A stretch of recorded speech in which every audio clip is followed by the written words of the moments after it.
July ಅಂತ್ಯಕ್ಕೆ 2024ನೇ ಸಾಲಿನ ಪೂರ್ಣ ಪ್ರಮಾಣದ ಬಜೆಟ್ ಮಂಡನೆಗೆ ಕೇಂದ್ರ ಸರ್ಕಾರ ತಯಾರಿಯನ್ನ ಮಾಡಿಕೊಂಡಿದೆ. ಹಣಕಾಸು ಸಚಿವೆ ನಿರ್ಮಲಾ ಸೀತಾರಾಮನ್ ಬಜೆಟ್ ಮಂಡಿಸಲಿದ್ದಾರೆ.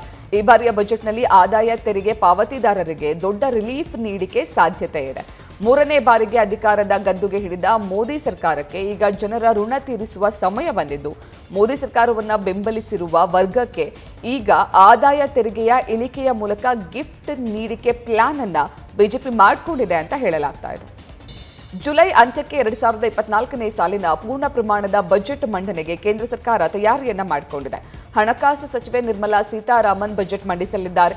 ಈ ಬಾರಿಯ ಬಜೆಟ್ನಲ್ಲಿ ಆದಾಯ ತೆರಿಗೆ ಪಾವತಿದಾರರಿಗೆ ದೊಡ್ಡ ರಿಲೀಫ್ ನೀಡಿಕೆ ಸಾಧ್ಯತೆ ಇದೆ. ಮೂರನೇ ಬಾರಿಗೆ ಅಧಿಕಾರದ ಗದ್ದುಗೆ ಹಿಡಿದ ಮೋದಿ ಸರ್ಕಾರಕ್ಕೆ ಈಗ ಜನರ ಋಣ ತೀರಿಸುವ ಸಮಯ ಬಂದಿದ್ದು, ಮೋದಿ ಸರ್ಕಾರವನ್ನು ಬೆಂಬಲಿಸಿರುವ ವರ್ಗಕ್ಕೆ ಈಗ ಆದಾಯ ತೆರಿಗೆಯ ಇಳಿಕೆಯ ಮೂಲಕ ಗಿಫ್ಟ್ ನೀಡಿಕೆ ಪ್ಲಾನ್ ಅನ್ನ ಬಿಜೆಪಿ ಮಾಡಿಕೊಂಡಿದೆ ಅಂತ ಹೇಳಲಾಗ್ತಾ ಇದೆ.